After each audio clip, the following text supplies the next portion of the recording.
Alors bonjour les amis, dans une nouvelle vidéo de notre chaîne YouTube. Si vous aimez la vidéo, n'oubliez pas à nous abonner pour que vous bénéficiez de plus de vidéos éducatives. La vidéo d'aujourd'hui à propos d'un thème très important qui est l'hyperthyroïdie.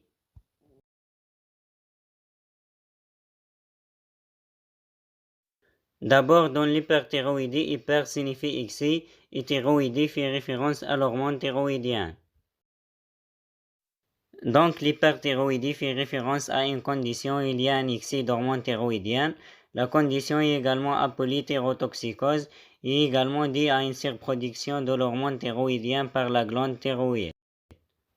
Normalement, l'hypothalamus qui est situé à la base du cerveau détecte de faibles taux sanguins d'hormones thyroïdiennes et libère l'hormone de libération de la thyrotropine ou TRH dans le système porte-hypophysaire qui est un réseau de capillaires reliant l'hypothalamus à l'hypophyse antérieure.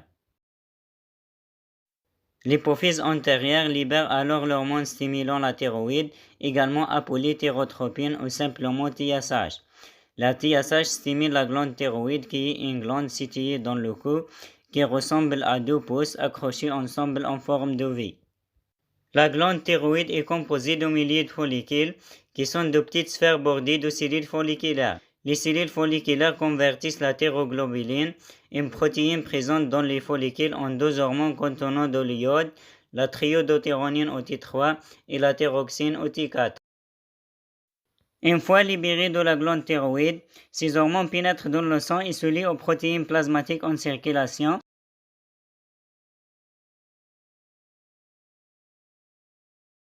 Seule une petite quantité de T3 et de T4 voyagera non liées dans le sang et ces deux hormones sont captées par presque toutes les cellules du corps.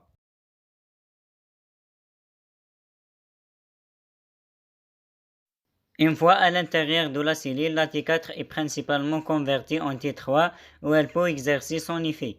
La T3 accélère le temps métabolique basal de la cellule. Ainsi, à titre d'exemple, la cellule peut produire plus de protéines et brûler plus d'énergie sous forme de sucre et de graisse. C'est comme si les cellules étaient un peu en délire. La T3 augmente le débit cardiaque, stimule la résorption osseuse, amincissant les os et active le système nerveux sympathique, qui est la partie du système nerveux responsable de notre réponse combat ou fuite. L'hormone thyroïdienne est importante et l'augmentation occasionnelle peut être très utile. Lorsque vous avez besoin d'un coup de pouce pour passer les derniers tours d'une compétition sportive ou lorsque vous essayez de rester au chaud pendant une tempête de neige. Maintenant, l'hyperthyroïdie peut se produire de différentes manières. Tout entraîne une trop grande quantité d'hormones thyroïdiennes et un état hypermétabolique, où les réactions cellulaires se produisent plus rapidement que la normale. La cause principale la plus fréquente est la maladie de Graves, une maladie auto-immune dans laquelle les cellules B produisent des anticorps contre plusieurs protéines thyroïdiennes. Ces auto-anticorps comprennent des immunoglobulines stimulant la thyroïde qui se lient aux récepteurs de la TSH sur les cellules folliculaires et imitent la TSH. Une autre cause principale est le goitre nodulaire toxique, où un ou plusieurs follicules commencent à générer beaucoup d'hormones thyroïdiennes. Dans certains cas, cela est dû à un récepteur TSH muté qui maintient ces cellules folliculaires actives de manière inappropriée. Une autre cause est un adénome thyroïdien hyperfonctionnel dans lequel les cellules folliculaires commencent à se développer de manière incontrôlable, formant une tumeur bénigne et produisant un excès d'hormones thyroïdiennes. Cela entraîne la croissance de la glande thyroïde et stimule les cellules folliculaires pour produire un excès d'hormones thyroïdiennes. De plus, chaque fois que la thyroïde est enflammée ou endommagée, il peut y avoir une libération importante d'hormones thyroïdiennes préformées. Il existe également le syndrome de Basdew ou thyrotoxicose induite par l'iode, qui peut se développer peu de temps après qu'une personne carencée en iode a reçu une forte dose d'iode.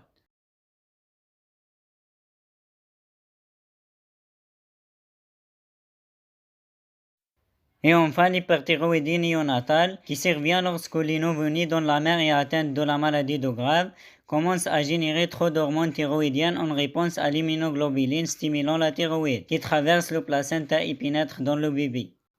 Une cause secondaire d'hyperthyroïdie est lorsqu'il y a une thyroïde saine qui génère beaucoup d'hormones thyroïdiennes en réponse à une tumeur sécrétant de la TSH dans l'hypophyse antérieure. Les symptômes de l'hyperthyroïdie incluent une perte de poids malgré une augmentation de l'appétit en raison des taux métaboliques basal plus élevés, intolérance à la chaleur parce que le corps produit plus de chaleur,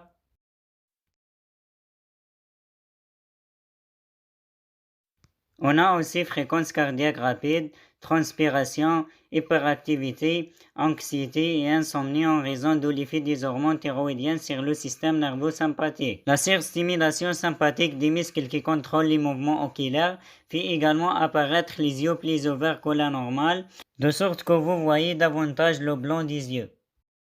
Si l'hyperthyroïdie dure depuis longtemps, il existe un risque de développer une insuffisance cardiaque congestive et une ostéoporose. Une tempête thyroïdienne est une complication potentiellement mortelle de l'hyperthyroïdie où le corps entre dans un état d'hypermétabolisme sévère. Il peut se développer lorsqu'une personne atteinte d'hyperthyroïdie arrête son traitement, développe une infection ou subit une intervention chirurgicale. Tous les symptômes normaux de l'hyperthyroïdie deviennent exagérés. Par exemple, l'intolérance à la chaleur se transforme en forte fièvre et la fréquence cardiaque rapide se transforme en arythmie cardiaque. Ensuite, le diagnostic d'hyperthyroïdie se fait en mesurant les taux sanguins de TSH, T3 et T4. Si cela est dû à une cause primaire, la TSH sera basse et les hormones thyroïdiennes non liées seront élevées. Une fois l'hyperthyroïdie confirmée, un test d'absorption d'iode radioactif et un scanner thyroïdien aident à déterminer la cause spécifique des troubles.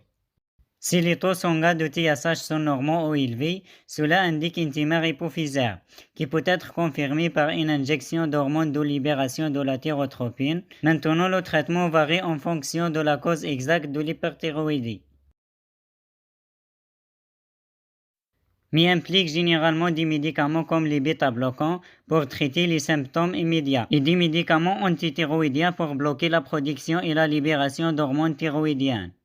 La thérapie à l'iode radioactive peut être utilisée pour détruire partiellement ou complètement la fonction thyroïdienne, suivie d'une hormonothérapie substitutive. Dans quelques cas, la thyroïde est retirée par chirurgie. Alors, pour résumer rapidement, l'hyperthyroïdie fait référence à l'un des nombreux troubles caractérisés par un excès d'hormones thyroïdiennes. Elle est principalement causée par un fonctionnement excessif de la glande thyroïde, mais est parfois causée à la place soit par une tumeur hypophysaire, soit par une inflammation de la thyroïde. Le résultat est un état hypermétabolique qui provoque des symptômes tels qu'une perte de poids, une intolérance à la chaleur, une fréquence cardiaque rapide et une hyperactivité. Et c'est tout pour la vidéo d'aujourd'hui. Au revoir dans les nouvelles vidéos.